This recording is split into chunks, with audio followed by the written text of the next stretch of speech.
أعوذ بالله من الشيطان الرجيم بسم الله الرحمن الرحيم والصلاة والسلام على عين رحمة ربانية محمد بن عبد الله وعلى آله وصحبه صلاة تعرفون بها.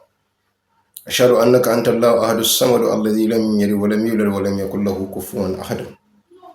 إياك نعبد وإياك نستعين إياك نعبد وإياك نستعين إياك نعبد وإياك نستعين اهدنا الصراط المستقيم صراط الذين أنعمت عليهم غير المغضوب عليهم ولا الضالين آمين. بسم الله الرحمن الرحيم. ألم تر كيف فعل ربك بأصحاب الفيل ألم يجعل كلهم في تلي وأرسل عليهم طيرا أبابيل ترميهم بحجارة من سجين فجعلهم كعصف مأكول ومكروا مكر الله والله خير الماكرين ومكروا مكر الله والله خير الماكرين ومكروا مكر الله والله خير الماكرين. اللهم صل على سيدنا محمد الفاتح لما أغلق والخاتم لما سبق ناصر الحق بالحق والهادي إلى صراطك المستقيم وعلى آله حق قدره ومقدار العظيم. adúpẹ́ fún Ọlọ́run bá fi yìn fún Ànábì wa Muhammad sallallahu alaihi wasallam. Gbogbo ọpẹ́ àti ìyìn tá a ṣe kí Ọlọ́run bá pọ́n ọmọ sàlàyé bá wa ṣe àtẹ́wọ́gbà rẹ̀. Gẹ́gẹ́ bí ọ̀rọ̀ tí a ń bá lọ lórí ọ̀rọ̀ ìlú Ògbómọ̀ṣọ́ àti pàtàkì jùlọ níbi tí adé dúró ní àná, níbi ọ̀rọ̀ ó ṣe Alhaji Monsuru wọ́n lọ bẹ̀bẹ̀ àbí wọ́n lọ bẹ̀bẹ̀ tí a fi ní ẹ jẹ́ ká jọ gbé sórí igbá kájọ yẹ̀wò pé ṣé ẹ̀bẹ̀ tí Alhaji Monsuru tí ó lọ rí bẹ̀, ṣé Alhaji Monsuru ṣe kábíyèsí ni àbí Alhaji Monsuru ṣe ìlú ní àpapọ̀? Ibi tí ẹ kí a jọ fi ọ̀rọ̀ sí nìyẹn. Mi ò kàn fẹ́ kẹ́ bá wa gbé wò tí ó bá jẹ́ pé ó jọra wọn. Alhaji Monsuru pẹ̀lú àwọn ẹmẹ̀wà wọn nígbà tí ń fi ń dùn láàrin wọn, torí tí wọn bá sọ fáyé ni wọn sọ fáyé. Ọlọ́run ọba fúnra ara rẹ̀ gba àdúrà tí Alhaji Monsuru ṣe nígbà tí Alhaji Monsuru pariwo ní inú mọ́sálásí ìpìlẹ̀ tí ń ṣe inú mọ́sálásí Ògbómọ̀ṣọ́, tó yìí jẹ́ pé ọba ìlú ló ní, gbogbo ìlú náà ló sì wà lọ́ndà ọba ìlú. Mọ́sálásí ìpìlẹ̀ ó wá gbé ohùn Alhaji wa Monsuru, ó gbélé àwọn olúgbòhùn Ọlọ́run ọba tí wọ́n máa ń gbé ohùn lọ sọ́dọ̀ Ọlọ́run ọba. Kì í ṣe pé tí Ọlọ́run ọba di, ṣùgbọ́n láti wípé bóò ni kíní ṣe káwọn tán sọ̀rọ̀ lára sí, ó láwọn tí Ọlọ́run yàn. Division of labour ń bẹ lọ́dọ̀ Ọlọ́run ọba tí kì í bá yàn tẹ́ḿpà pẹ̀lú ẹ̀. tó bá lọ rí bí Ọlọ́run ọba directly pọ̀ fẹ́ pààyàn, Ọlọ́run ní bí ẹ lè rí ìtumọ̀ tó fi fẹ́ pa. Owó ẹ lẹ fẹ́ pa, Ọlọ́run fẹ́ lágbára àti lè pa. tó bá sọ fọ́lọ́run ọba wípé o fẹ́ láyàn, owó ẹ lọ fẹ́ láyàn, Ọlọ́run ọba yóò fẹ́ lágbára àti lè là títí tí ó fi dọjọ́ ẹ̀san. Ẹni tó bá rẹ́ jẹ ẹ ó padà jọ pàdé látàrí ọ̀rọ̀. Kí ni nǹkan tí mo fẹ́ fà jáde níbí ni pé Alhaji Monsuru wá sọ̀rọ̀ lé àwọn tí wọ́n máa ń gba ohùn kalẹ̀, tí wọ́n máa ń kó lọ síwájú Ọlọ́run ọba. Alhaji Monsuru pariwo ní Ọlọ́run o, ẹ sọ̀rọ̀, Ọlọ́run o, ẹ fèsì. Ọlọ́run sọ̀rọ̀ fá.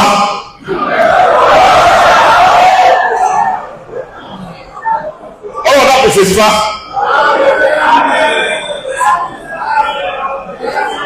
Ọlọ́run sọ̀rọ̀ fá. Ọlọ́run bá kò fèsì fá.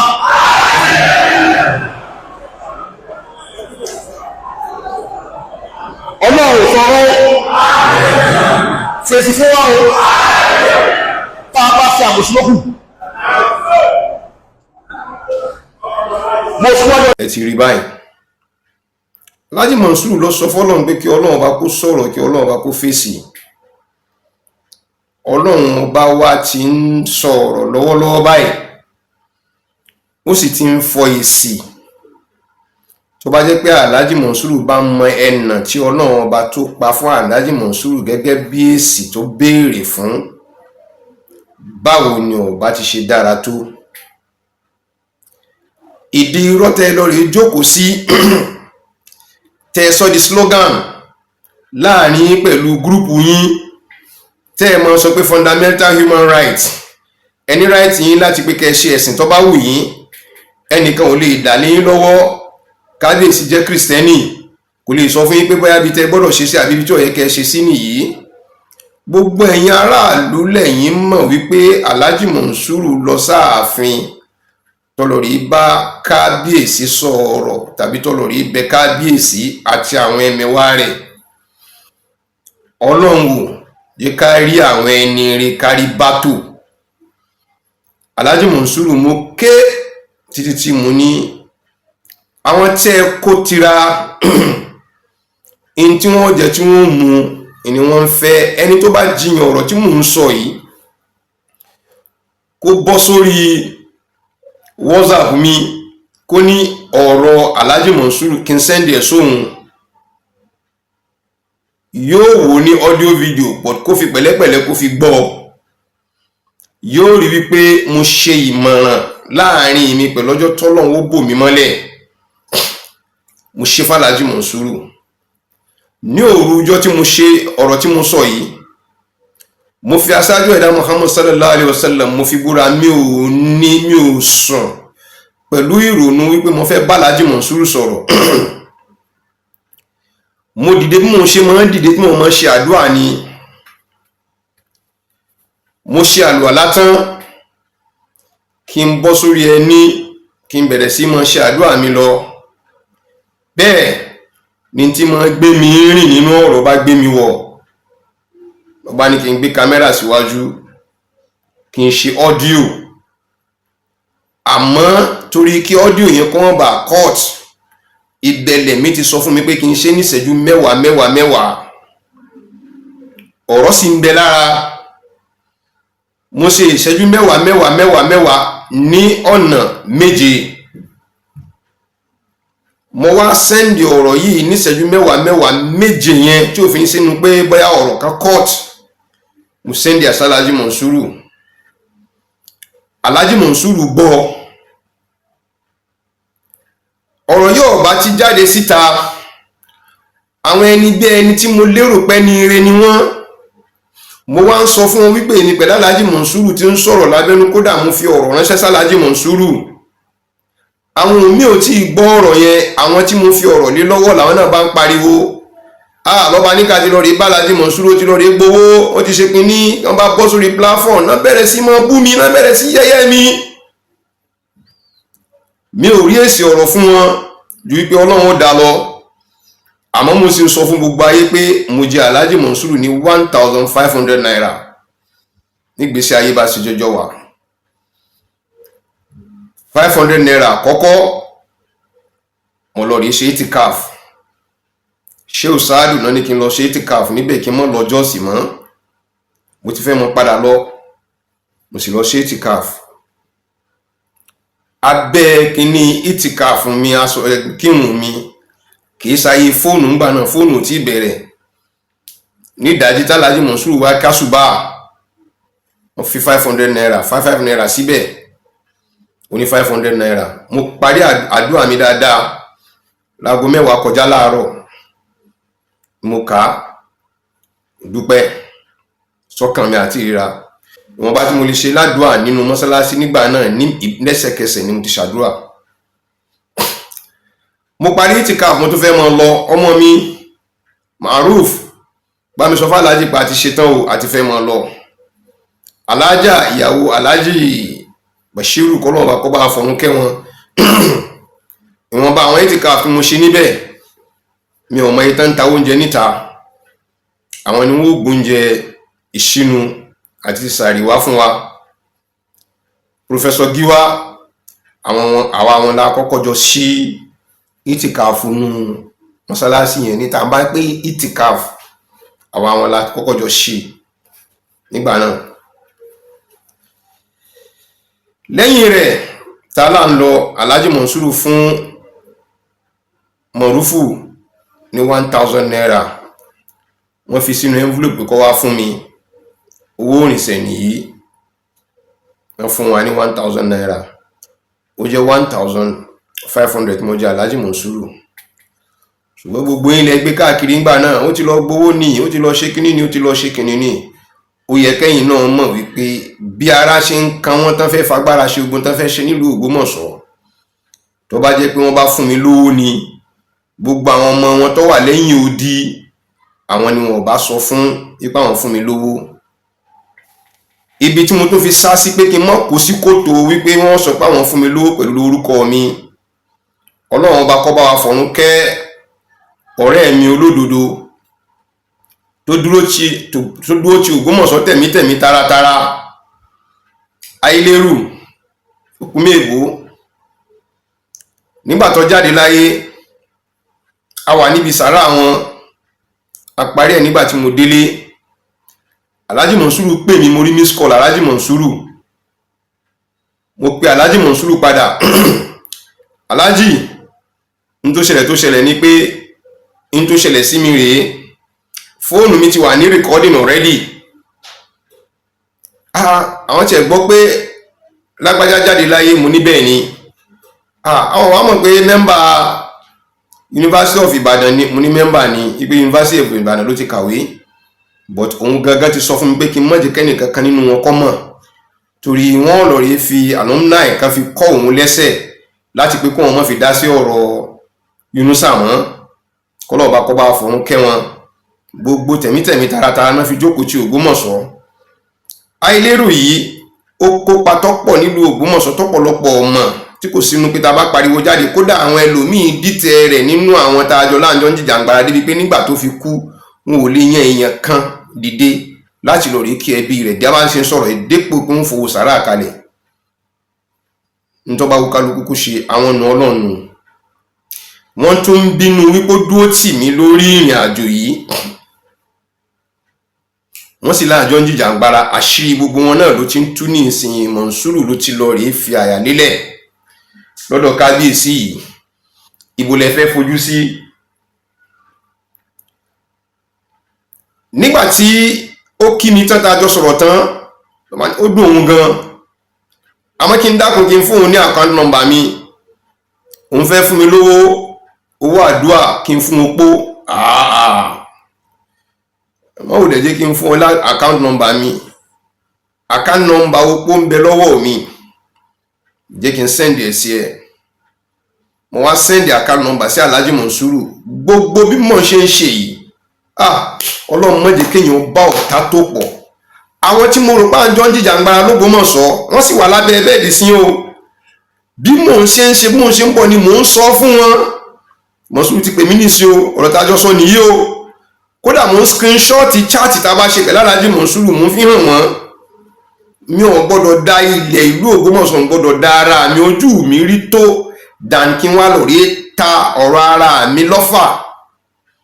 Tó fi wá jẹ́ pé mo wá kúkú àbòsí, kọ́lọ́run mọ́ pa wá níkú ẹ̀sìn. Mo ń sọ gbogbo ẹ̀ fún Ọlọ́run dá láàrin mi pẹ̀lú gbogbo ẹ̀yin tí mo fún láṣìírí ọ̀rọ̀ yìí tẹ́ ń padà fi ń bú mi kálẹ̀ káàkiri wípé ó ń torí owó ní oúnjẹ kújẹ ní ẹlòmíì nítorí fóònù mi ni mo fi ṣe tí mo ṣe pẹ̀lú Alhaji Monsuru. Alálẹ̀ ìlú Ògbómọ̀ṣọ́ yọ̀ọ̀dà tó bá yẹ pé mo Ògbómọ̀ṣọ́ ni alálẹ̀ ìlú tí èyí bá sọ mo Ògbómọ̀ṣọ́ kò ní kó èrè oko délé pẹ̀lú ògo Ọlọ́run. Wọ́n bá ṣèbàjẹ́ yẹn lọ, bí mo ṣe ń ṣe náà mo ń sọ fún wọn pé bó ṣe ń rìn nìyí, wọ́n bá fi ń bú mi. Alhaji Monsuru bá sẹ́ndì 100,000 naira sí opó. Ó sẹ́ndì rìsíìtì ẹ̀ sí mi. Bí mo ṣe rí rìsíìtì, mo sẹ́ndì rìsíìtì sí ààrẹ Mùsùlùmí Ògbómọ̀ṣọ́. Sàn lè yẹn rìn, ajé ní mú ní pẹ́kọrọ. In tó ṣẹlẹ̀ láàrin mi pẹ̀lú Monsuru rèé o. Àwọn tí mo tún pèlè èèyàn rẹ̀ lábẹ́nú, mo tún sẹ́ndì ẹ̀ sí wọn, àtọ̀rọ̀ tá a sọ àti screenshot tó bá ṣe chat, mo sẹ́ndì ẹ̀ sí wọn. Ipò tó ṣe fópó nìyí. Èyí ò wú wọn lórí láti pé ẹ jẹ́ káwa náà bọ́ tiẹ̀ ṣe 2,000 naira, ẹ jẹ́ ká fópó. Àti gbogbo àwọn olóṣèlú tó sọ pé wọ́n ní wọ́n ń jà fún ìlú Ògbómọ̀ṣọ́, wọ́n gbọ́ nípa ikú arákùnrin yìí. Àwọn èèyàn wọn gan ò jẹ́ kán ṣe nǹkan kan nípa fámìlì rẹ̀. Irọ́ lẹ ń pa fún wa tẹ́lẹ̀ pé wà pẹ̀lú Ògbómọ̀ṣọ́. Wàláì, Ọlọ́run bá wa bí yín léèrè àti gbogbo àwọn tẹ́ ń lò. Ẹ ò ní lábọ̀ rí o, wàláì, ẹ ò ní àbọ̀ rí. ọ̀tún Ọlọ́run ó ṣe Ògbómọ̀ṣọ́ tí ẹ ò ní jèrè rẹ̀ lójú yín báyìí lẹ́yìn tí mo sọ fáwọn ọmọ yín pé a sì jìpa ìlú yìí nígbà tó yẹ ká dúró ti ìlú yìí nígbà tó yẹ ká dúró ti òdodo àdótò òdodo ìfẹ́nú la jókòó tì ẹ lè mọ́ lè fi gbogbo ara mọ́ sọ fáwọn ọmọ yín ẹ kàn máa pìtàn fún wọn lórí pé kán ṣe dáadáa ni ẹ ní mọ̀ pé àìdá yẹn ara yín lọ́wọ́ àwọn ọmọ gan ò ní mọ̀ pé yín lẹ ṣe bẹ́ẹ̀ torí pé ẹ ó padà máa fi àwọn ọmọ ara yín fúnra yín ni ọmọ ìkà ní ọmọ fẹ́ ìkà tó ráwa ti mọ̀ yín a ò lè lé nǹkan dọ́dọ̀ yín ẹ̀yin gan sì mọ̀ pé ò lè lé wá sọ́dọ̀ wa kò sí bọ́n ṣe lè parí ìjà náà tó l'Ógbómọ̀ṣọ́ ojú àpá ni kò lè dojú ara ní tí Mọ̀nsúrù dálẹ̀ nílùú Ògbómọ̀ṣọ́ wa láì ojú àpá kò lè dojú ara mọ́ láyéláyé pẹ̀lú àwọn ìdílé tó tú pẹ̀lú àwọn ẹbí tó bá tí wọ́n jẹ́ àwọn tó kún wọn yẹn gbogbo wọn láti mọ orúkọ wọn la sì mọlé tán ṣe gbogbo àwọn tọ́jọ́ mọ dáadáa nínú ilé wọn mọra wọn táwa pẹ̀lú wọn jọ ń sọ̀rọ̀ tájọ ń ṣe dáadáa pẹ̀lú wọn kí ẹ má dá wọn lóhùn o kódà nínú ilé wa bíbọ̀ dá wa ṣe ń ṣe ni àbí tí kì í ṣe gbogbo wọn lámọ̀ yín takọ̀tà sọ̀rọ̀ torí àlàáfíà a rí àwọn tó ń bú kábíyèsí nínú àwọn ìran wọn náà tó yẹ pé àwọn olóṣèlú yẹn ń kún wọn lọ́wọ́ wọ́n sì ń tẹ̀ wọ́n ń bá wájú kábíyèsí pé wọ́n ń ṣe pẹ̀lú kábíyèsí.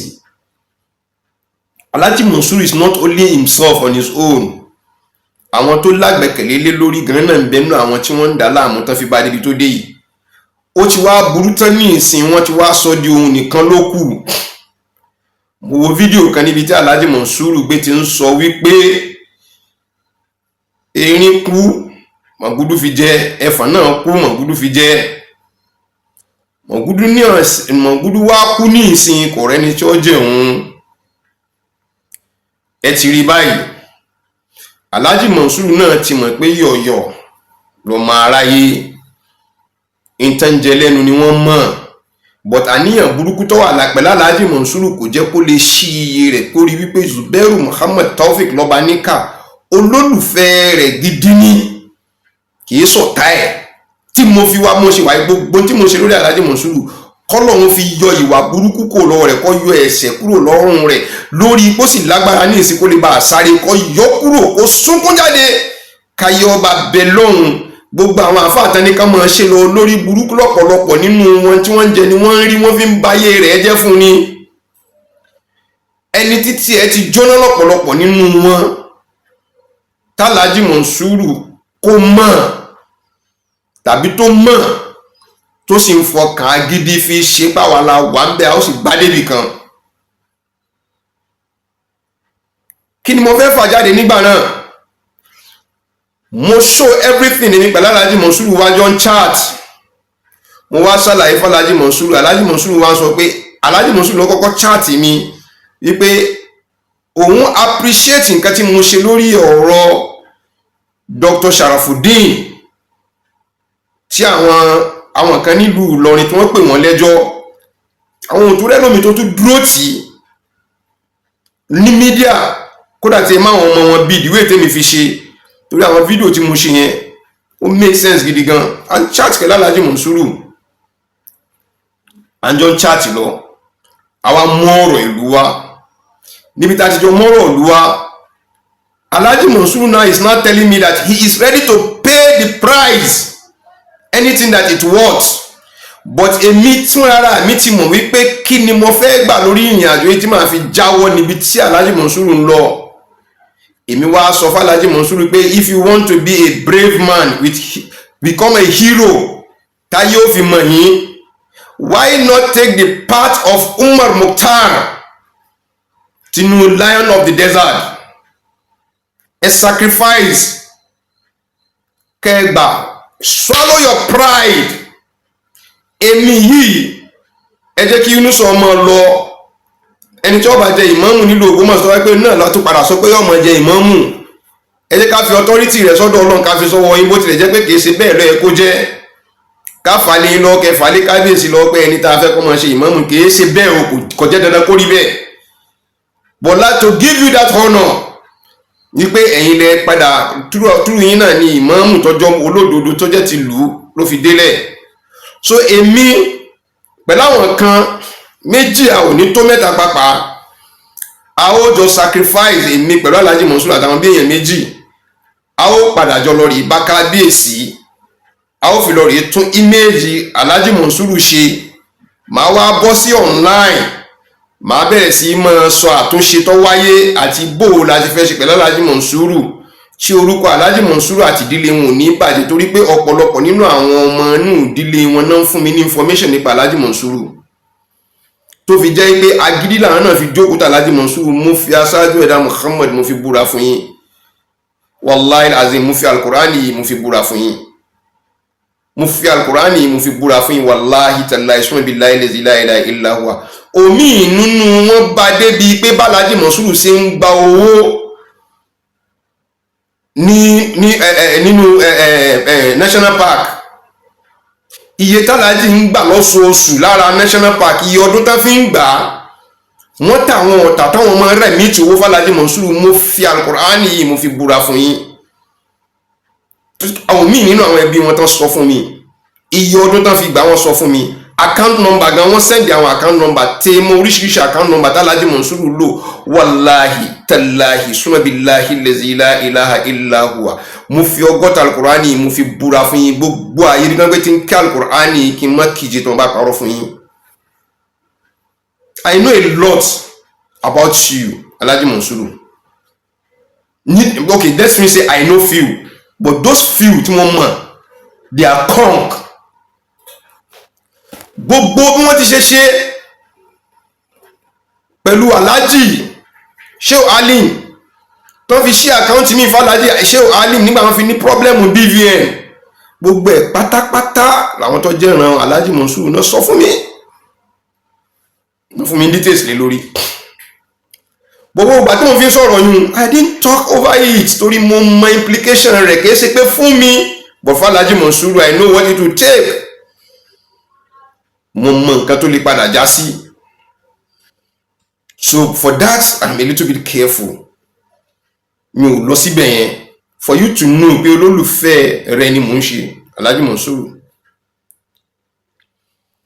Kí ni mo wá fẹ́ fà jáde ni pé gbogbo yún lọ́pọ̀lọpọ̀ nínú ìdílé náà ni mò ń ti ń gba àwọn information tí mò ń gbà tó fi di pé mo fi wá mọ̀ pé Shehu Alim gan ibi tó kọ́lé sí tó jókòó sí ilẹ̀ rẹ̀ kọ́ ọmọ inú ilé kọ́ lòun náà, pé wọ́n ń tijú Alhaji Monsuru mọ́ lára ni pẹ̀lú ibi tó wà. Wallahi tallahi gbogbo ẹ̀kẹ́ sẹlómi ló sọ fún mi, àwọn ọmọ inú ilé náà ni, níbi tí ń ṣẹlẹ̀ òdùn mọ́ wọn dé.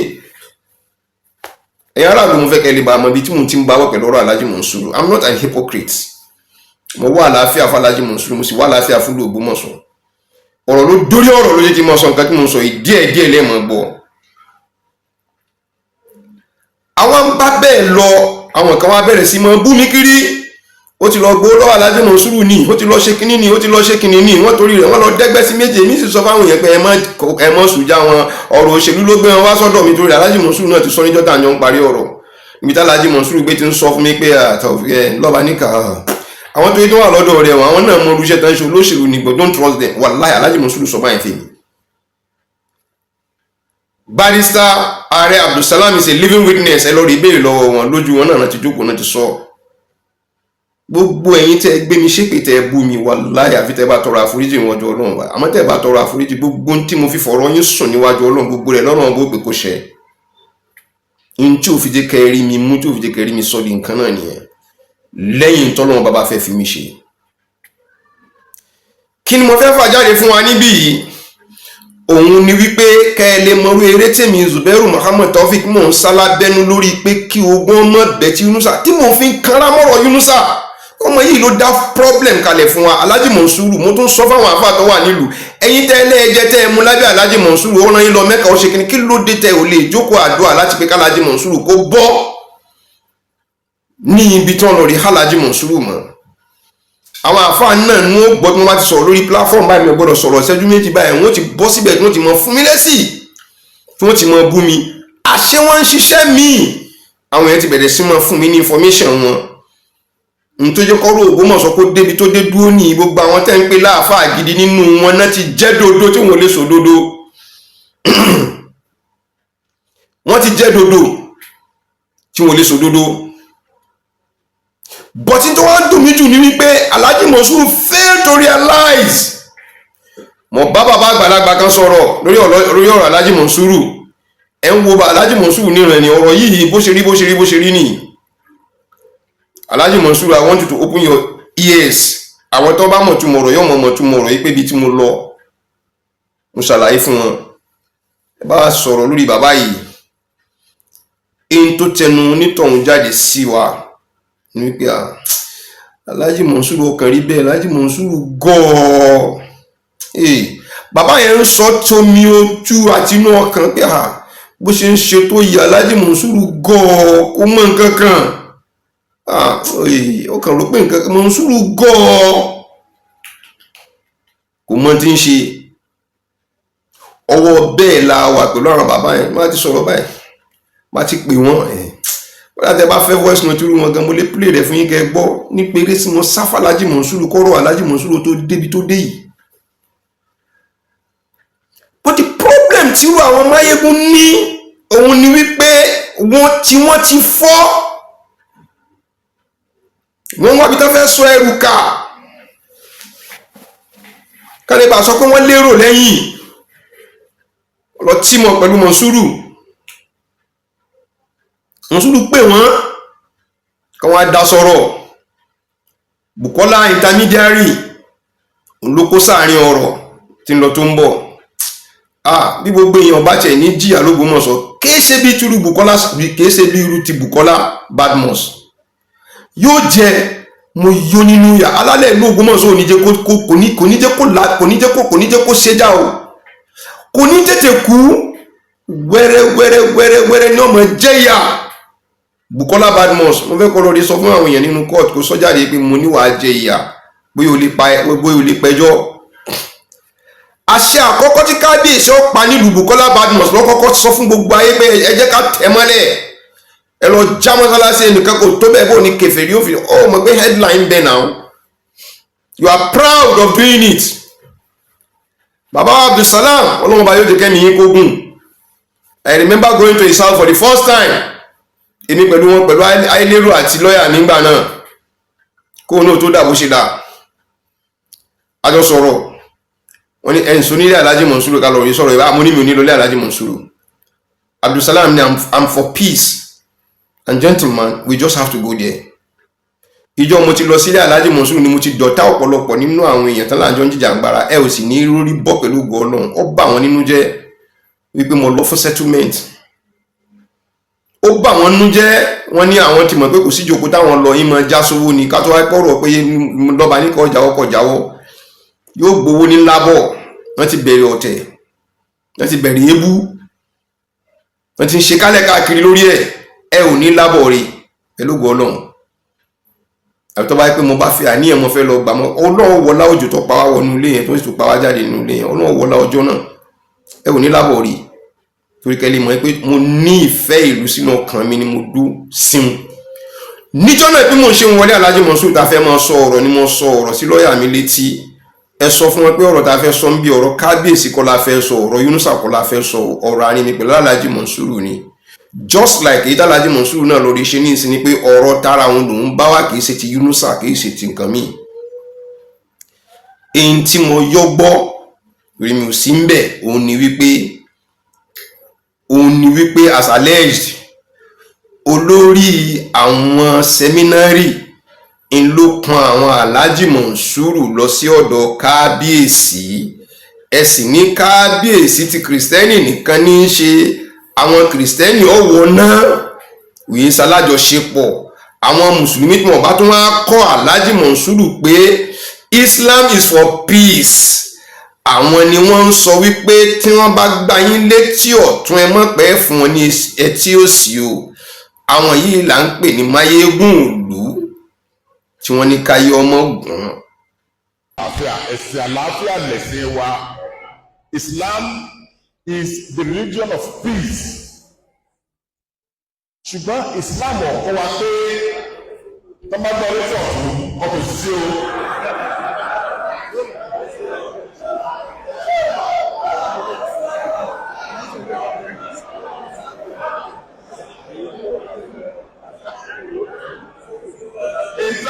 Sọ pé kí wọ́n ṣọ́ra wọn o.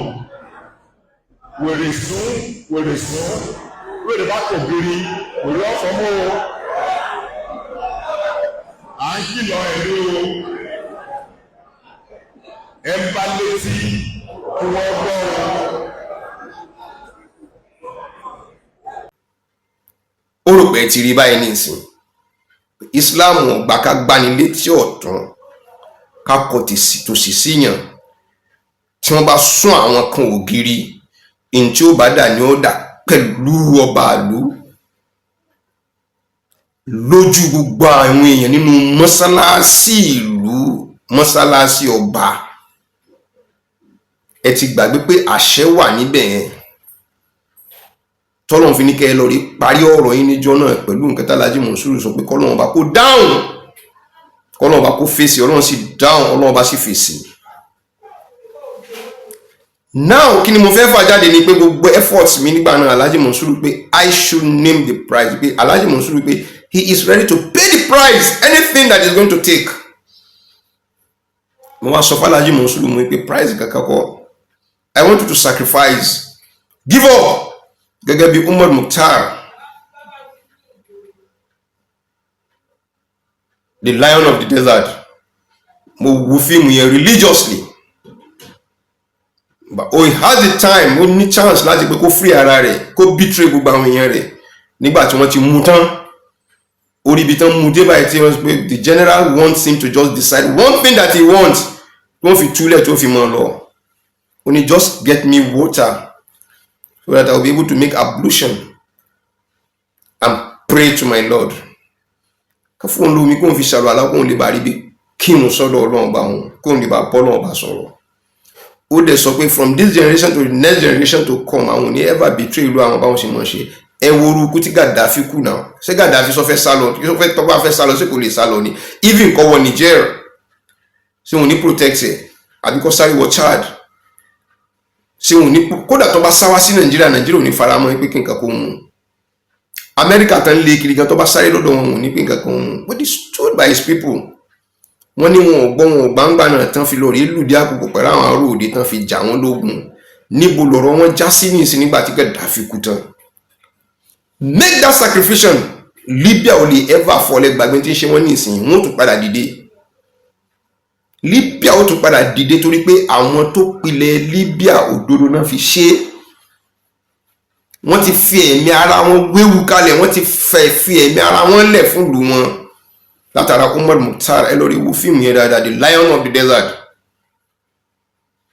Mo sọ fún Alhaji Monsuru gba náà I want you to sacrifice don't look back àwa yìí náà láàmú ń tá lórí sọ fún kábíyèsí he will accept you. After doing that àwa jáde àwa bẹ̀rẹ̀ orientation lórí àwọn èèyàn but Yunusa ó ti lọ. The promise I had for him nígbà náà ni pé tí a bá lọ parí kíní tí ó bá jẹ́ pé kì í ṣe court láti lọ parí rẹ̀ àwa ò ní gbà kẹ́ni body kó institute any case against Yunusa torí ẹ mọ̀ pé kéèsì Yunusa ní ìsìn àwọn kéèsì sì ń bẹ lábẹ́ rẹ̀ wọ̀ tó jẹ́ pé Alhaji Monsuru fẹ́ Alhaji Monsuru kọ̀ yóò ṣàkóbá fún Alhaji Monsuru. Kò sí bí wọ́n ṣe péré ajá tí wọ́n ní péré ìkòkò tán fi ṣe náà. Ẹ jẹ́ kí mi pẹ̀lú kájọ bíra wa léèrè ẹ jẹ́ kájọ play devil advocate for a minute or more. Monsuru ti lọ rí bẹ kábíyèsí àpọ́nlé tí kábíyèsí ṣe fún Monsuru mo sọ fún pé devil advocate mo sọ fún pé nǹkan tó ṣẹlẹ̀ nìyẹn o kájọ fọjú orí ká fi gbé jẹ́ kájọ fọjú mọ́ làákàyè ká fi gbé Monsuru ti lọ rí bẹ kábíyèsí nìsín nínú àpọ́nlé tọ́lọ́run bá ṣe ní tọ́lọ́run bá ní kábíyèsí ó ṣe fún Monsuru kábíyèsí mú ìrùkẹ̀ wọ́n gbé sẹ́gbẹ́ kan wọ́n á mú ọwọ́ tó ń fi ń di ìrùkẹ̀ mú wọ́n kì í wà Alhaji Monsuru lọ́wọ́ wọ́n jọ ba ọwọ́ kábíyèsí tún wà mọ́ra wọ́n jọ dì mọ́ra wọn wípé àtijọ́ dì kan náà kò sí ìyọnu kankan mọ́ wọ́n ti wá jáde kúrò níbẹ̀ àwọn èèyàn pariwo wọn ò sí nǹkan kan wọ́n ní ká máa lọlé. Ẹ jẹ́ ká bi Alhaji Monsuru léèrè pé irú oorun wo ló fẹ́ sùn lálẹ́ ẹjọ́ náà tó sì mọ̀ pé òun lòún sanwó kóòtù tí wọ́n gbé kábíyèsí lọ yún kéèsì tí wọ́n ń ṣe lọ́wọ́lọ́wọ́ báyìí. Àwọn lọ́ọ̀yà tán sì ń jáde sí kéèsì yẹn òun náà owó rẹ̀ oògùn rẹ̀ ni wọ́n fi ń sanwó àwọn lọ́ọ̀yà yẹn lórí kéèsì 20,000 kéèsì 30,000 wọ́n ń gbà o in hundreds of thousands of naira ni as alleged ṣé àwọn tó ní tó báwọn tó ń bá ń lọ fún ti kábíyèsí tán bá ń san hundreds of thousands of naira fáwọn lọ́ọ̀yà wọn èèlò lè rò pé wọ́n mọ̀ san níbẹ̀ yẹn náà ṣé kò ní jọra wọn mi ò mọyé rẹ̀ but it is in hundreds. ṣé Yunusa tẹ rí yẹn ó lè fún ẹnìkan ní 50,000 naira kó fi mọ́ ṣẹjọ́ lọ. ẹ jẹ́ kémi pẹ̀lú mi báyìí sọ pé we are playing devil advocate Alhaji Monsuru. Kí ni conscience Alhaji Monsuru láti jọ Sunday sísìn yìí pẹ̀lú ẹjọ́ tó wà ní court pé òun ló ń pèèyàn lẹ́jọ́ òun náà ló ń sọ pé kúnítọ̀ òun ṣe dáadáa pẹ̀lú òun ló ti kó òun mọ́ra làwọn jọ bára wọn lọ́wọ́ yìí. Kí ni 23rd of this month kí ni how is it going to look like pé tó bá tún pè wọ́n pé kan jọ jáde sí court. èmi ò sọ̀rọ̀ ti Zubairu Muhammed Taofeek o mi ò sọ̀rọ̀ Tanimọ̀ Ṣàwọn ọ̀nà Tanimọ̀ Ṣàwọn tí ẹ̀ jìnnà ibi 48 hours ni within 48 hours wọ́n mú ní ọ̀sán mọ́rọ̀lẹ́ wọ́n gbé wá sí Ìbàdàn láàárọ̀ lórí súnbàdàn wọ́n jí dé Ìbàdàn wọ́n rojọ́ kìjìkìjì wọ́n ní ká mọ́ lọ wọ́n sí for 6 months àìlérò ọlọ́ọ̀bá yóò jẹ́ kẹ́mi rẹ̀ kó nísinmi bó ti ṣe kúrò torí èèyàn tó mọ̀ ṣe ẹ̀mí nínú ẹ̀mí gbogbo ibi tẹ́mi rẹ̀ bá wà kó náà bá kójú kó nísinmi àjọ sáré yẹn lábẹ́nú brother Abdulrasheed Hamzat àjọ sáré lábẹ́nú gbogbo ẹ̀ tẹ́ mọ̀ kúrò pé tẹ́yìn ṣe nípa Tanimọ̀ Ṣàwọn ni mò ń sọ jáde yìí nìsín ẹ jáde kẹ́ sọ pé ilẹ̀ ṣe kẹ́ wá sọ ìrìn àjò tẹ́rìn tó fi rí bẹ́ẹ̀ kéèyàn àmọ́ káwọn máa sọ fún yín lọ́kọ̀ọ̀kan bá ti ṣe rìn pẹ̀lú Abdulrasheed gbé Abdulrasheed dìde látẹ̀kọ́ kò sẹ́nìkan ló fún ní kọ́bọ̀ l'Ógbómọ̀ṣọ́ àti Justice Forum ní àti Justice kò sẹ́ni tó fún Abdulrasheed ní 1 naira àwọn kan sì ti gbowó lọ Abdulrasheed fi wá sí Ìbàdàn tán fi ń pọ̀ ṣú rẹ̀ ẹ̀gbọ́n Tanimọ̀ Ṣàwọn kan ń bẹ ti gbàgbé orúkọ rẹ̀ I think it should be Ibrahim Oso òun náà tó wà náà tọ́jọ́ sáré níbẹ̀ yẹn wọ́n sọ fún àwọn àyímọ̀ àtàwọn tó wá l'Ógbómọ̀ṣọ́ pé ẹ máa lọlé káwọn tó lè ṣẹjọ́ Tanimọ̀ Ṣàwọn dẹ̀yìn oṣù 6 àwọn aláṣọ wọn pé kò lè rí bẹ́ẹ̀ ọjọ́ náà ni wọ́n lọ rí discover wípé barrister Abdulsalam wọ́n ti pe ẹjọ́ wípé àwọn ìdílé ò gbọ́dọ̀ máa jẹ ìmáàmù mọ́ mo sọ fáwọn èèyàn níjọ́ náà pé ibi tẹ́ ẹ lọ yẹn àwọn náà ti lẹ́jọ́ ń kóòtù tán fẹ́ pe ìlú lẹ́jọ́ ọ̀rẹ́ mi Sàkọ́fí lè jẹ́rìí sí i pẹ̀lú ìmáàmù pẹ̀lú alága àyímọ̀ ti sìn nígbà tán fi pè mí mo wà lẹ́kọ̀ọ́ mo ní báyìí ní ẹ ṣọ́ra o ẹ má dá lọ́wọ́ jẹ́ mo lẹ́nìkan ti ń sọ níjọ́ náà pé ẹ má dá lọ́ba níkà lóhùn mo ṣe mọ́ ṣe ní gbogbo nǹkan náà sọ pé ó mọ̀ mo agitate ní àṣírí máa tú lóríṣiríṣi mọ́ wa lọ́wọ́ ẹni tẹ́ ẹ̀ bi léèrè ọ̀rọ̀ yóò sọ a ti kọ lẹ́tà síwájú gbogbo eré tẹ̀ ń sá yìí wọ́n bá lọ ebi gbogbo wọn náyẹ̀ ìpadà tán láwọn lọlé lọ sùn níjọ́ náà wọ́n lo Ògbómọ̀ṣọ́ wọn ò tí ì dé odò ọba tán gbọ́ pé wọ́n ti release Tanimọ̀ Ṣàwọn ẹbí wọn léèrè pé bóò ni wọ́n ṣe release Tanimọ̀ Ṣàwọn àwọn ilé olórìnrìn àjò yẹn wọ́n adélé wọn lọ rí carry glory yẹn Abdulrasheed ń bẹ láyé ọlọ́run bá yóò jẹ́ kẹ́mi yín kúgùn he was there firmly pẹ̀lú ayé lérò tá a bẹ̀rẹ̀ sí mọ́ sáré pé àti kọ̀wé yìí kó dẹ̀ lọ rí èwò reason tán fi ní kí Tanimọ̀ Ṣàwọn kó sáìnì wípé wọ́n yọ Yunusa by law not by force ìgbà tán padà mú èmi náà ibi tí mo lọ rí iṣẹ́ àtẹ̀gùn lé lórí nù pé àwọn yọ Yunusa by law not by force nítorí kọ́rọ̀ Yunusa kò díwò yìí nù tá àti fi ìfagbára gbé jáde kú nínú mọ́sálásí tèmi gan fi máa protect kí nǹkan burúkú kankan kó má ṣẹlẹ̀ ká má lọ rí sọ pé lọ́ba níkà ló dá wàhálà alẹ̀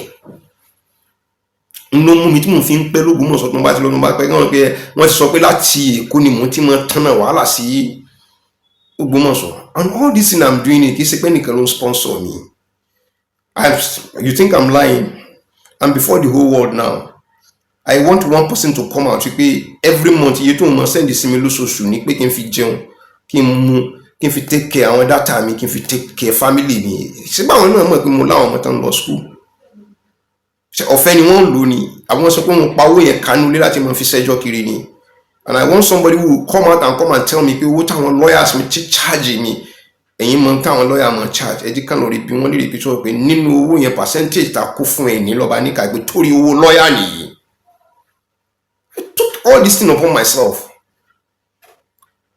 I took it upon myself.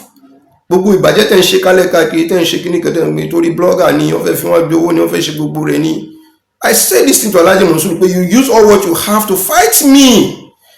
And he said that is the price I have to pay. Pé kí n máa tọrọ jẹ. That is the price I have to pay. He said it openly níwájú Barrister Abdulsalam àtàwọn yòókù. That's the price I have to pay. Ó yẹ tó sọ bẹ́ẹ̀ nínú call mi tẹ́mi pẹ̀lú rẹ̀ tó jọ sọ.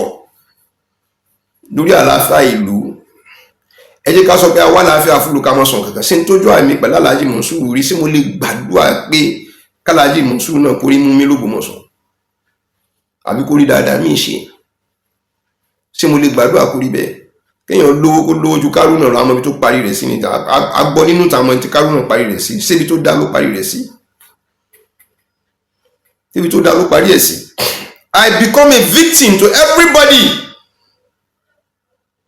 Bí àwọn bloggers kílé yóò bú mi kí tọ̀hún ó bú mi ẹ̀jẹ̀ wá kan àwọn ẹlòmí bàbá lọ́ba níka ẹkú iṣẹ́ wá gbádùn yín ṣe kíní ẹ̀jẹ̀ rí link tá tó rí màá tún rojọ́ lórí link without one single kobo wípé bóyá support à ń ṣe fún ẹni yìí but because mo bá rí link ẹ̀ mọ̀ mo ti gain kankan níbẹ̀ tó bá dosù tí ń bọ̀ bá kódà máa fi mọ́tò ránṣẹ́ sí ẹ pẹ̀lú gbogbo tẹ́ sọ kò síwu yín láyé kò síwu kíní báyẹn máa fún ẹlẹ́gbẹ̀rún kan máa fún ẹlẹ́gbẹ̀rún mẹ́fà gbogbo lórí story.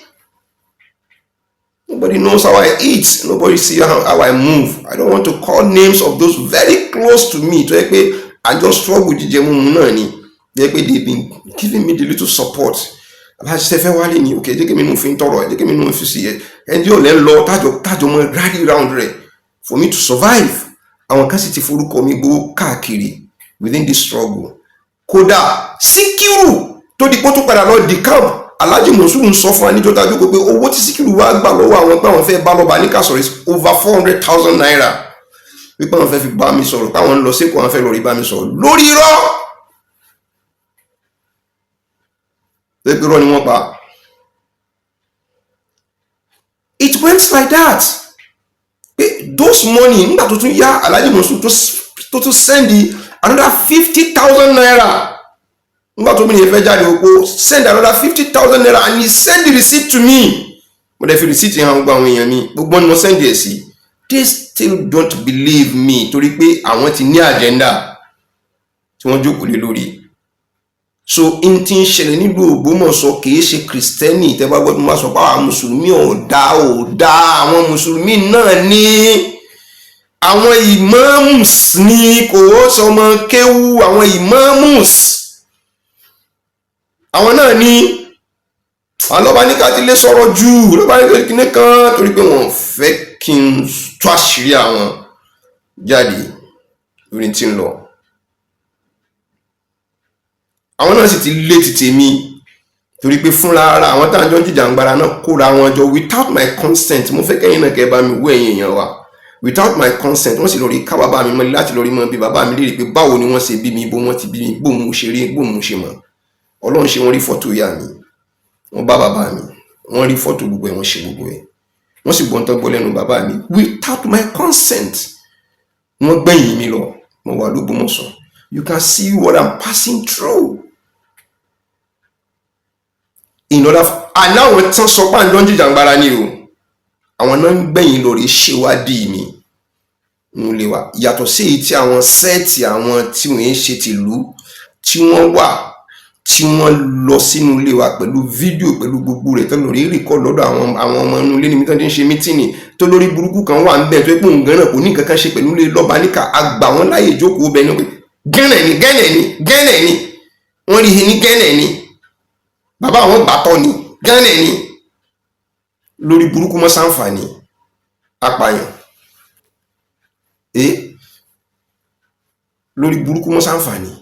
Àwọn lórí burúkú kan tí wọ́n sọ pé kọ́kọ́dà lọ́ba ní kò rí bí wọlé àwọn ẹ̀yìn sí mi lọ́jọ́ orí mi ṣe ọ̀rẹ́ bàbá rẹ̀ bọ̀dá ni màá pè ìyá rẹ̀ alẹ́jẹjọ́rọ̀ tàbí kọ́ pé yóò pè mí bọ̀dá nàìjíríà open your mouth kan pé wọ́n ni wọ́n ń pè mí wọ́n sọ̀nà bí mi ṣe wọlé bàbá títí mi onílábọ̀ rí o wàláì alálẹ̀ inú ilé yẹn àti ẹni tó sọnù ilé yẹn nínú lọ́ba níka wàláì tàlá yóò bí yín.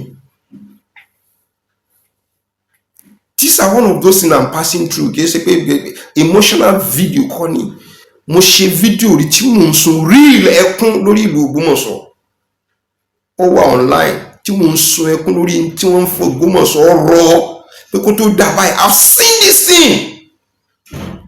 Kẹjẹ ká lọ wà very careful in táwọn kìíní implant kọjá. Mo sọ fún yín pé I read more than enough mafia films tọ́lọ́run bá fún mi mafia books tọ́lọ́run bá fún mi rí tó bá tẹ̀ mí lọ́wọ́. I watch more than enough mafia films tọ́lọ́run bá fún mi lẹ́mìí àti lè wọ̀. I listen to more than enough motivational talks léyìí tó bá lè wúlò fún mi. Facebook has been very wonderful to me personally torí pé mo kọ́ ẹ̀kọ́ níbẹ̀. I have seen the positive aspect of internet lọ́dọ̀ tèmi. The positive aspect of internet ni mo ní. Ẹ má bínú pé mo nujú púpọ̀ ju ibi tá a bára dé ní Nàìjíríà ní o torí pé even Tinubu gan fúnra rẹ̀ solar ló ń lò. Èmi ò sì lágbára solar. Rí a manage ara ní studio ni. Ẹ má bínú.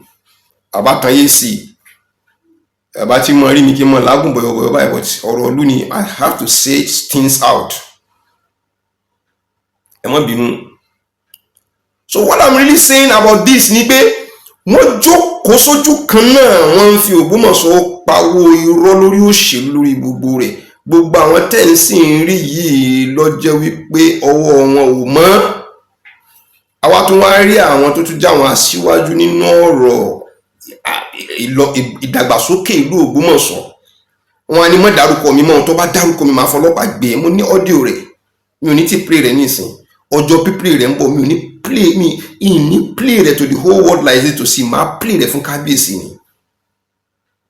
Ẹ wò àwọn táǹtún wò pé wọ́n tún lè wà láàfíà fún lu. He called me to tell me pé Lọ́ba Níkà don't mention my name in any of your video again. If you mention my name máa fọlọ́pàá gbé ẹ. Kì í ṣe pé rúbà mi o ọ̀rọ̀ tí kan ni o torí pé kì í ṣe mo bully anybody. Gbogbo rádaràdà tí gbogbo wọn ṣe káàkiri I will call your name. I want you to come outside and tell the whole world pé mo ti sọ pé kọ́ mọ́ porúkọ mi mo sì porúkọ mi mo fi fọlọ́pàá gbé èmi pẹ̀lú ìlú àwàjọ nẹ́tẹ́ bí owó torí owó mọ̀sùlù náà lẹ́ ná. Mo respect rẹ̀ gan-an I regard him but ó jábọ́ pàù tí kò sẹ́ni tó lè rí tò mọ́ àwọn ní ti fọ́ sí jókòó láàrin mi pẹ̀lú rẹ̀ mọ́ láyé forever bíjáì Muhammadu Rasulullah sallallahu alaihi wasallam tó rẹ́ni tó lè sọ fún mi pé òun ṣetán láti ṣe ibi fún mi. What do you think I want to think of him again? Ẹ wá rò pé màá wá ṣàdúrà màá wá pé kó rí báyìí fún ní ti dáadáa gbàgbé ẹ̀ wọ́n máa ń ṣàdúrà àwọn ọ̀tá máa ṣàdúrà máa ṣì tiẹ̀ náà mọ́ nínú àwọn ọ̀tá torí ọ̀tá tó ti fojú hàn ní sẹ́mi pé àwọn ṣàdúrà pé ọ̀tá tó fojú pamọ́ àti tó fojú ọ̀tá tiẹ̀ ti fojú hàn so màá máa ṣe ìpè fún ẹni gbogbo ẹ̀yin tẹ́jọ́ ọ̀tá tiẹ̀ ti fojú hàn mò ń ṣe ìpè fún yín ni torí pé tẹ bá rọ́nà tí mi ò fi ní dé mọ́ tẹ́fì máa fi mi fi ṣe story fàyè pé once upon a time there was somebody called Lọ́ba Níkà ẹ̀ ò bá ti ṣe. So now I am asking Alhaji Monsuru kí ní lọ́ọ̀rẹ́ bẹ̀bẹ̀ fún ẹ̀bẹ̀ kí lọ́ọ̀rẹ́ ṣe láàfin tó yẹ pé Christian náà ló tún padà gbé wọn wọlé tẹ́lẹ́nìkan ò lè dictate fún yín lórí ọ̀rọ̀ ẹ̀sìn yín.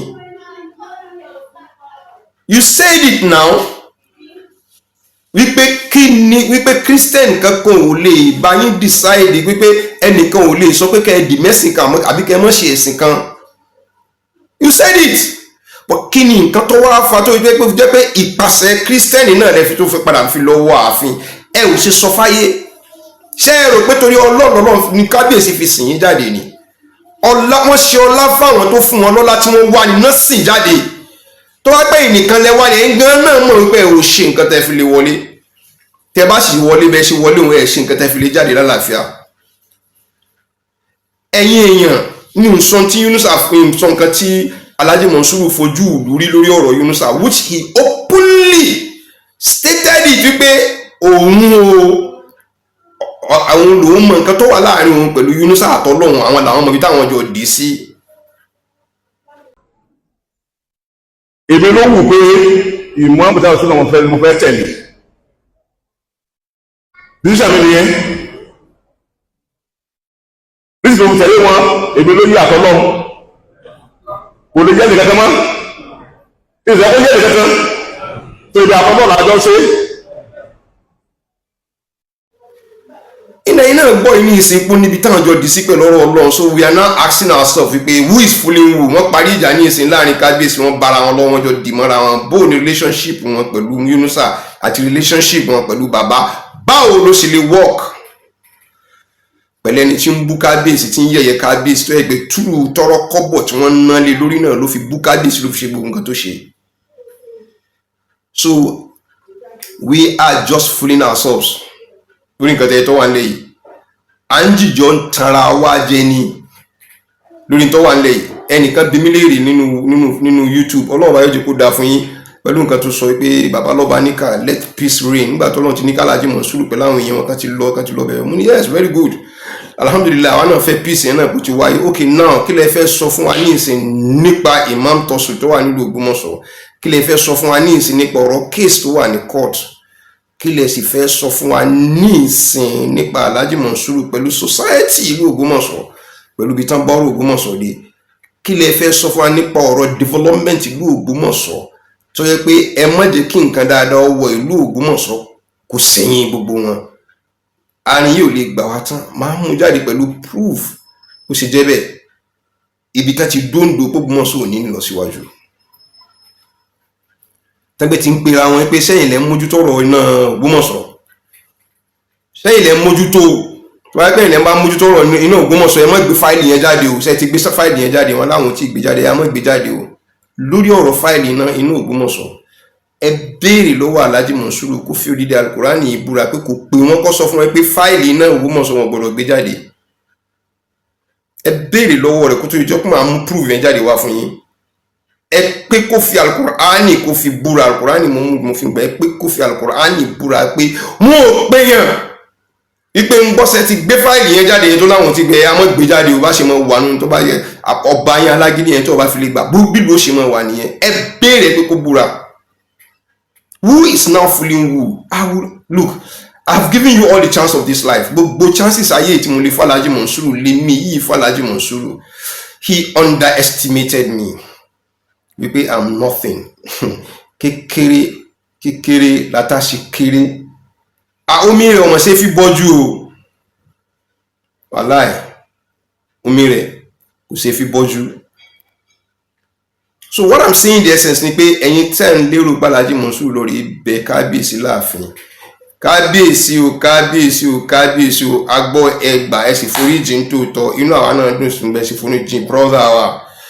Tẹ kó wọn mọ́ra kan ti dọ́mọ fún yín pé kò sí ọ̀run.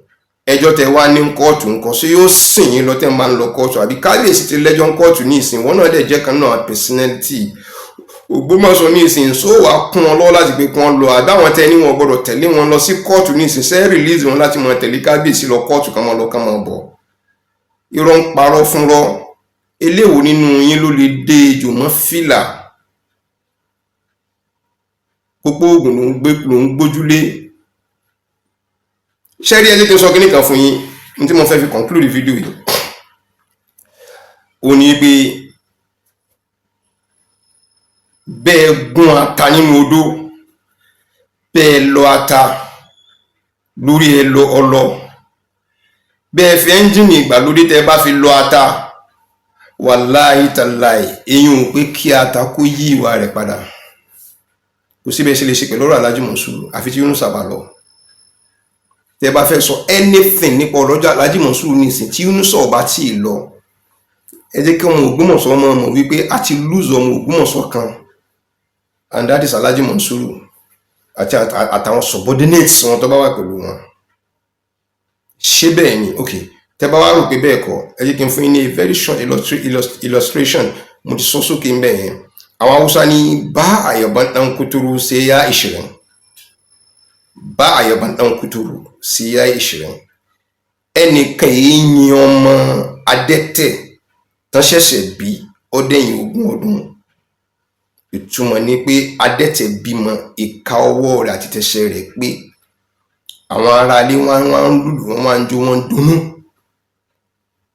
Aláǹgànná kan wá ń bọ̀ láti ta wọn sáré bọ̀ wá. Dídé tí ó dé lọ́wọ́ ní kí ló dé, wọ́n ní adẹ́tẹ̀ ilé wa ló bímọ, gbogbo ìka ọwọ́ rẹ̀ àti tẹsẹ̀ rẹ̀ ló pé. Ó ní tí ìlẹ̀ wá ń dunnú sí. Èmi ti rò pé nílàáká ènìyàn mọ̀ pé wèrè nìyí.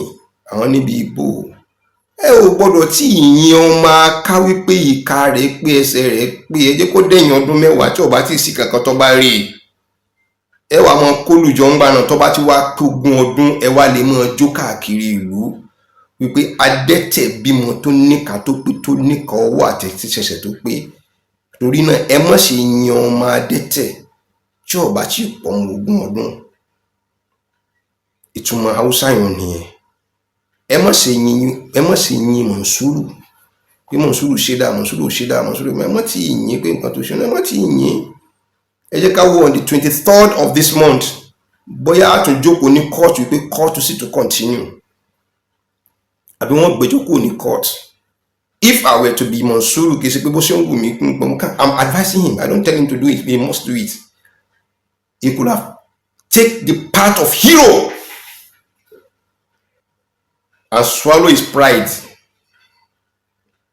Kó wá sọ pé Yunusa call press conference wípé torí àlàáfíà ìlú ẹ̀yin yẹn foríjì mi o kò sí bọ́ǹbù níbi kankan kò sí nǹkan kan bí kankan mọ́kànwé ni o Ọlọ́run ní jẹ́ kárí láburú fàlàáfíà ìlú ńgbà pé àwọn ọmọ bàbá mi sọ pé àwọn ọmọ mi lọ́mọ bàbá mo ti fi kí wọ́n lẹ̀ fún wọn nítorí báwo wọn kàn máa fi ṣe ayé ó sì tún mọ wò pé àwọn ọmọ bàbá rẹ̀ ló bínú rẹ̀ ní ló fi fìlú lẹ̀ fún wọn ló fi padà síbòmí ìmọ̀ ṣẹlẹ̀ bẹ́ẹ̀ ká tó wá pò kí n sọ ọmọ Ògbómọ̀ṣọ́ dípò pọ̀jù ọmọ bàbá ó tún rí lẹ́yìn fi cover ara rẹ̀ ó kó mbẹ fún wọn peacefully kò ní ìdí advice tí wọ́n fún kábíyèsí nílé kọ́mọ fún kábíyèsí wípé kábíyèsí ṣe kọ́ mọ́sálásí mi fún bọ̀ọ̀dá ọ̀hún Alhaji Mọ̀nsúrù tó lòun fún wọn ní ilẹ̀ Múníkọ̀ pẹ̀lú èèyàn láti ìlú òyìnbó tí Alhaji Mọ̀nsúrù sọ fún nítọ̀ wọn authoritatively pé lòun fún Yunusa ní ilẹ̀ tí ó fi kọ́ school. Then as alleged Alhaji Awa òun ní bá kọ́ school lọ kí ló ṣe tó jẹ́ pé ẹ ò fi lè ṣe bẹ̀yẹn ní mọ́sálásí kẹ́ fi AC sí kẹ́ fi gbogbo rẹ̀ sí gbogbo nǹkan tí ò sí nínú mọ́sálásí bí kẹ́ ṣe kọ́ pé kí gbogbo rẹ̀ kó mú àwọn èèyàn lójú bí Yunusa ṣe jẹ́ elérò nílùú Ògbómọ̀ṣọ́ yẹn kọ́ wá kó èrò yẹn kọ́ mọ́ kó lọ mọ́sálásí yẹn kan lórí mọ́ kírun mo ló ní nǹkan tí wọ́n fi mọ́sálásí ṣe bóyá ń tẹ́ ẹ̀fẹ́ gbọ́ nìyẹn tí ò bá rí bẹ́ẹ̀ adúrú tẹ́ ẹ ná síbẹ̀ yẹn lọ́wọ́ classroom tẹ́ ẹ ti parí yẹn ó tó kọ́ mọ́sálásí fún Yunusa kó bẹ̀rẹ̀ sí mọ́ kírun náà kódà tẹ́ bá fẹ́ sọ bẹ́ẹ̀ níbi yídì pé ẹ mọ̀ lò ní yídì sẹ́ẹ̀rí ibi tán pé ti kọ́ skul tán kọ́lé tó pé bẹ́ẹ̀ náà ní sìn tó fi ṣe yídì ẹ jẹ́ ká béèrè lọ́wọ́ gbogbo wọn tí wọ́n sọ̀rọ̀ mọ́sálásí kí ni wọ́n fi mọ́sálásí rọ ẹ̀yin tá à ń sì ń sọ fún yín pé kẹ́ lọ rí sọ̀rọ̀ ayín àfi tẹ́ ẹ bá lọ sí Allahu Akbar níbẹ̀ yẹn nìkan ló kù ìní làákà yín ó tó padà sára yín àmọ́ tẹ́ ẹ bá fi ẹ kọ́kọ́ pa jímọ̀ 3 jẹ ẹ lọ kí níbòmí jímọ̀ 3 níbòmí kẹ́ má kí nínú mọ́sálásí yẹn kẹ́ wá wò tá làákà yín ó bá padà sára yín tẹ́ ẹ fi wá mọ̀ pé ṣé wọ́n ń lò ní àbí wọn ò lò èmi sọ pé wọ́n lò ní ìyẹn sì gbẹ́nu mi kò lórí pé wọ́n lò ìyìn ṣéèkì pàápàá pẹ̀lú pé wọ́n lo mọ́sálásí kí ni túmọ̀ tí wọ́n bá lo mọ́sálásí kí ló mú wọn tó fi lè kọ́ mọ́sálásí tara wọn pẹ̀lú adúrú owó tí wọ́n ná gbẹ̀yìn Alhaji Mọ̀nsúrù wàláhì afẹ́fẹ́ ti fẹ́ àwọn ayé ti rí fúru adìẹ there are more than enough you can see it now Mayegun tẹ sáré lọ rí bá nísìnyí he has thrown in the towel now ó ti sáfẹ̀mí ara rẹ̀ nísìnyí ó ti sá lọ gbogbo ẹ̀yin ọmọ ilé ayélujára tẹ̀ ṣetán láti fẹ́ lọ rí give a testimony nìkíní Alhaji Musili kú palẹ̀ mọ́ o àwọn ọmọ rẹ̀ tó lọ́n bá ní wọ́n lè advice ẹ̀ ká advice ẹ̀ kọ́ ọmọ wáyé ègún burúkú kalẹ̀ fáwọn ọmọ àtàwọn àrọ́mọdọ́mọ rẹ̀ lórí irọ́ torí ẹrù pé ń tá kàn fẹnu sọ lásán tá dákẹ́ni ní kóòtù tẹ́ bá lẹ̀ ṣe é pè níbẹ̀ tẹ́ bá ṣépè tẹ́ bá búra àwọn ayé náà mọ̀ sọ pé kí arọ̀ kọ́ rọ̀ mọ́ gbogbo tẹ́ wí ní kóòtù yẹn you think it's a joke ẹrù pé ń tán ṣe yẹn ẹrù pé ọwọ́ nǹkan náà ṣe ń kóòtù ẹrù pàwàdà ni ẹ gbogbo yẹn mọ jáde bọ̀ láti wá fẹ́ prove ara yín pé bọ́yọ́ ọmọ inú ilé ní kẹ́ wá prove pé Yunusa ọmọ inú ilé ní ẹ wá jáde kẹ́ wá prove ẹrù pàwàdà ni ìjẹkújẹ tán fún yín nísìn wọ́n kó ṣọ́ọ̀bù mi lọ nínú yín wọn ò lè sí ṣọ́ọ̀bù mi fún dísìn ìgbà tó tún fún yín Síkírù náà ni mọ̀ọ́ṣínì aláìlójú tí wọ́n tún lọ rí bá lóòkù fún bí kò mọ̀ gbé kálẹ̀ káàkiri sójú kò ti parí ìgbésí ayé rẹ̀ síbẹ̀ yẹn kí lẹ fẹ́ fún tiẹ̀ ṣé ẹ fún ní tíkẹ́ẹ̀tì wúmọ́ra kọ́mọ padà bọ̀ ni àbí ò lẹ fẹ́ ṣe ẹ ò rọ́gbọ́n dá sí nǹkan tó wà nílẹ̀ ṣùgbọ́n tí mo mọ̀ ní pé kò sẹ́ni tó fara kọ́ Yunusa láyé tí tí nǹkan lò ní bàjẹ́ kò sẹ́ni tó fara kọ. Bàbá kan bẹ tó ẹgbẹ́ tó máa sọ pé ìjọ tó ti make mind rẹ̀ pé òun fẹ́ ṣe ti Yunusa díẹ̀ tán ní kọ́ mọ́ sọ̀rọ̀ nípa Yunusa àmọ́ tán ní kọ́ mọ́ bá mi sọ̀rọ̀ mọ́, ibi tí target ibi tó fojú sí ibi tó gbé ti lose nìyẹn. Wàláì àwọn tó sọ fún ẹ pé má dá sọ̀rọ̀ Ògbómọ̀ṣọ́ táwọn náà gbọ́ tán bàbá ignite ní tó fi lose wọ́n lé nǹkan kankan lẹ̀ káàkiri wọ́n dẹ̀ lose kí nìyẹn. Wallahi suma billahi lazi la ilaha illa huwa, wallahi suma billahi lazi la ilaha, wallahi suma billahi lazi la ilaha illa huwa. Irú kí ló wà lára Yunusa tí Yunusa ó fi búyàn láàárọ̀ tálàjì Mọ̀súrù fi lọ rí mọ́ kúnlẹ̀ dọ̀bálẹ̀ lálẹ́ lọ́dọ̀ ẹni tó bá bú. Ẹ mọ iye ìgbà láti pè ọ̀dọ̀ Mùdírù náà èèyàn lọ rí bá Mùdírù kan mọ́ bá wọn bẹ̀bẹ̀ lórí ọ̀rọ̀ Yunusa. Why Alhaji Mọ̀súrù, why? Tafsiri tẹ́ lórí ní ìṣẹ́ tí lọ Markaz tẹ́ lọ ṣe tafsiri torí ń tẹ́ fẹ́ jẹ́ àbí ń tẹ́ ń jẹ lọ́wọ́ nílùú Ògbómọ̀ṣọ́. Why? Lórí ọmọ tí èso ọmọ ìlú tẹ́yìn gangan fúnra yóò sì lè gbà nínú ìdílé nínú ọ̀ràn yín. Ṣé bí nínú family house yín ṣé báwọn kan bẹ tó pé tẹ́ máa ń pín palliative tẹ́ ní pín fún wọn tẹ́ sọ pé egun òkun méèbù ni wọn ẹ mọ́ fún wọn. Àwọn ọ̀tá wa ni àwọn tẹ́jọ́ wájọ pàdé níbì kan náà. Ọ̀rọ̀ ń bọ̀ wá ọ̀rọ̀ ọjọ́ mi ni táàtò gbogbo rẹ̀ Ọlọ́run bá kú fún wa lẹ́mìí àtàláfíà ìta sì fi máa ṣe táàfì lè máa post ẹ̀ta yóò fi máa rí Ọlọ́run bá kọ́ wọn fi wọn wá. Àwọn kan sì ń kún wa lọ́wọ́ o ṣe fídíò lónìí àyìn lówó dátà ni ẹgbà mo ti ní kan lẹ̀ ọ̀dà máa ṣe dátà fún yín wọ́n ń ṣe. Ọmọ mi kan bẹ tó pé tọ̀sán tòru gbogbo ti dáàdì báwo ni wọ́n ní fáìn wo bá mi ṣe dátà yóò lè ṣe kọ̀wé yìí bí ọmọ ló jẹ́ sí mi wọn náà ló sì jẹ́ sí Alhaji Mọ̀súrù. ẹ jẹ́ ká bá sáré ká bá ṣe dátà ẹ jẹ́ ká ṣe 2 gigs data ṣe 3 gigs data wàláì tẹ́ ń fi rí wọn bá tẹ́ ń wo èké sí pé because I'm making money from it but n tó jẹ́ fact ìlú kọjáde àwọn bí tẹ́ bá fọkàn sí pé lágbájá wọn lè ṣe fún wọn lè ṣe bàbá àbí ìyá irọ́ lọ́wọ́ ń díẹ̀ o má pè mí báyìí wọn lè dánú àjọsọ̀rọ̀ ìlú yìí tọ́bájá pa wà ń lé ní àti sòkè dílé àdìyí tẹ́ ń ṣe ọlọ́mọ páyán ọlọ́mọ ìbẹ̀lú mọ́ àmọ́ gbà tí kéèké torí ẹ̀ láti fi ṣe so tí kálukú bá ti ń sọ àánú sí pé okay sir agbọ́ sir ẹ ṣeun sir yóò dá fún yín sir ẹ ṣe fún yín lọ́wọ́ we don't mind but n ta mọ̀ ní pé gbogbo ẹni tó bá dúró tọ́ lọ́wọ́ bá kò ní jogún òfo òdúró tá a gbé lọ́wọ́ kò ní jẹ́ ká ṣubú mo bẹ̀ gbogbo wa lórúkọ Ọlọ́run bá gbogbo ń tẹ́ bá lè fi bá Mọ̀súrù ṣe àdúrà kó fi bọ́ lọ́wọ́ ibi tó wà tó kì í bọ́ ìjà ò tí ì parí o pẹ̀lú kábíyèsí ìjà ò tí ì parí ilẹ̀ rẹ̀ ṣẹ̀ṣẹ̀ mọ́ nítorí pé àárín pẹ̀lú kábíyèsí ló ṣe àárín pẹ̀lú ìlú ibi tó ṣe sí tí ìjà ò fi tí ì parí ẹ má retí rẹ̀ nínú míì tí màá tún ṣe nínú fídíò tọrọ Alhaji Mọ̀súrù kìí ṣe tí ó tán bọ̀rọ̀ part 3 ní kẹ́ mọ́ retí nìsín part 2 lórí ìta bá lọ kí ni nǹkan tí Alhaji Mọ̀súrù ń torí rẹ̀ lórí fi bẹ̀bẹ̀ ní ààfin sọ̀hún lẹ́yìn ìgbà tó ti sọ pé yóò jẹ gbèsè ń gbèsè ní yóò jẹ gbèsè ń gbèsè ní ẹnìkan tọ́bẹ̀ nìkan tí yóò gbà lọ́gà rẹ̀ yóò jẹ gbèsè ń gbèsè ní tí ń lórí tí ń ṣe gbogbo rẹ̀ tó tó wá fi pé wá fi lọ́sọ̀rọ̀ tí ń fi wọn lórí bẹ̀bẹ̀ àwòwà àwùjá ló fẹ́ jẹ gbèsè kún gbèsè pẹ̀lú ògo Ọlọ́run ẹ máa retí ìrìn àjò Alhaji Mọ̀súrù lórí ìrìn yìí níbi tá à ti ń bá bọ̀ tá a fi débi tá a ṣe dé yìí lórí part 3 kò lè tán pààtì 10 pàpà ọlọ́ọ̀bá yóò kún wa. Wassalamu alaikum warahmatullahi ta'ala wabarakatuh.